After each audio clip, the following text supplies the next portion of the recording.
Bonjour, je m'appelle Philippe Farley, je suis l'associé principal du cabinet Farley Avocat.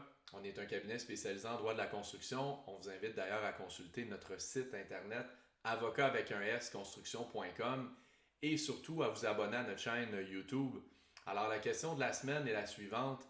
Philippe, qu'est-ce qui arrive avec ma licence RBQ si je suis accusé ou déclaré coupable d'un acte criminel?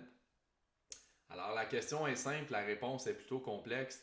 D'abord, je vais t'encourager, si tu es accusé d'un acte criminel, premièrement, être défendu par un bon avocat criminaliste et deuxièmement, à faire une équipe avec toi, ton avocat criminaliste et un spécialiste de la construction pour qu'on détermine à l'avance quelles pourraient être les conséquences administratives sur ta licence RBQ ou sur ta demande de licence. Alors, bien important.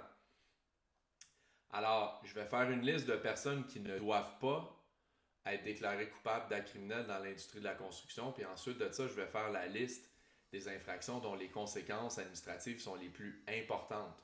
Donc, tu démarres une entreprise de construction ou tu en as déjà une. Tu es un entrepreneur individuel.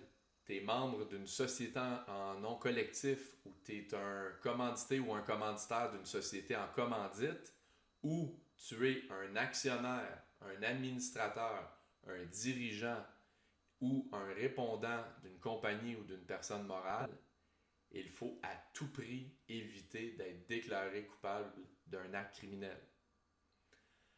Les actes criminels qui sont les plus importants, ils sont nommés dans la loi, c'est des actes criminels qui vont engendrer presque à tout coup des conséquences administratives. Donc ça va t'empêcher d'avoir une licence ou ça pourra occasionner une suspension, voire une annulation de ta licence d'entrepreneur. Et je fais une parenthèse, quand tu n'as pas de licence d'entrepreneur, tu ne peux pas exercer dans le domaine de la construction, notamment dans la rénovation, dans la construction, que ce soit dans le secteur résidentiel, commercial, institutionnel. Alors, si tu le fais quand même, les amendes pour une personne physique avoisinent au moins 12 000 et pour une personne morale, c'est en haut de 30 000 Alors, je referme la parenthèse. Les infractions pour lesquelles, surtout en demande, c'est un non automatique. Donc, tu es en demande de licence, tu as une déclaration de culpabilité à ces infractions-là et je vais expliquer la période pertinente. Donc, on a fraude, donc 380 du Code criminel. On a trucage d'offres, donc 45-47 de la loi sur la concurrence.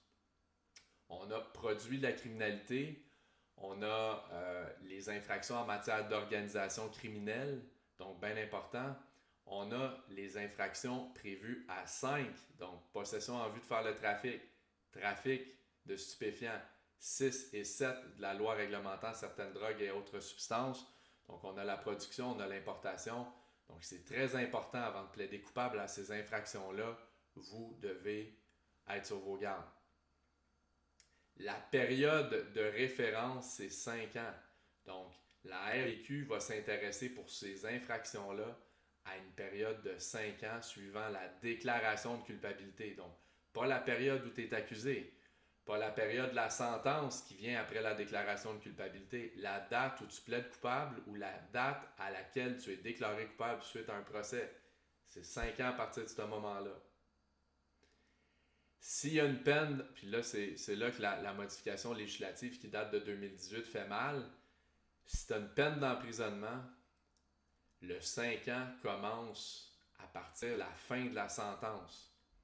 Alors, dès qu'une peine d'emprisonnement, et ça l'inclut sursis, 5 ans à partir de la fin de la sentence.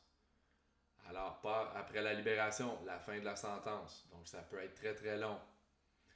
Évidemment, je ne peux pas faire toutes les nuances dans cette capsule-ci, mais il va y avoir une nuance si on est en demande. Si on est en demande, c'est un non automatique pour les infractions que j'ai nommées. Si on est en licence, c'est-à-dire qu'on en a une, ben là, il va y avoir une pondération des facteurs atténuants et aggravants. Donc, il y a eu une nouvelle modification à la loi en 2018. Donc, on attend des développements jurisprudentiels, particulièrement en matière d'actes criminels.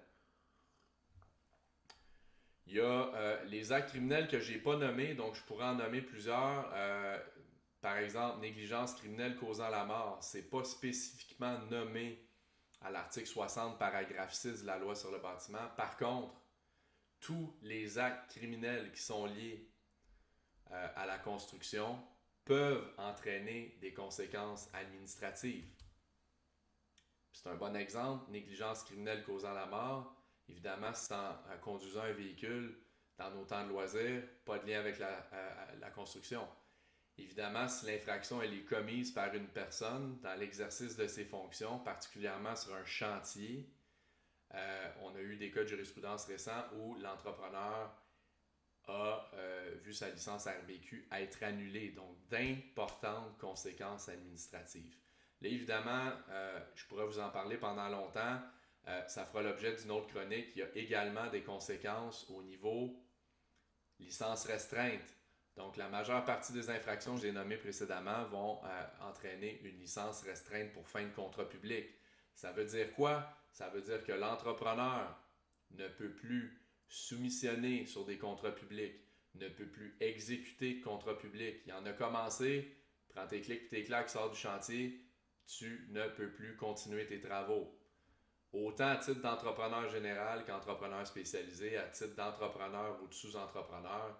Donc évidemment, il y a des conséquences très, très, très importantes. Évidemment, ceux qui veulent en savoir plus, je vous invite également à consulter la loi sur les contrats des organismes publics. Tout le monde en a entendu parler. La question des autorisations pour soumissionner sur certains contrats publics, ça c'est géré par anciennement l'autorité des marchés financiers, maintenant l'autorité des marchés publics.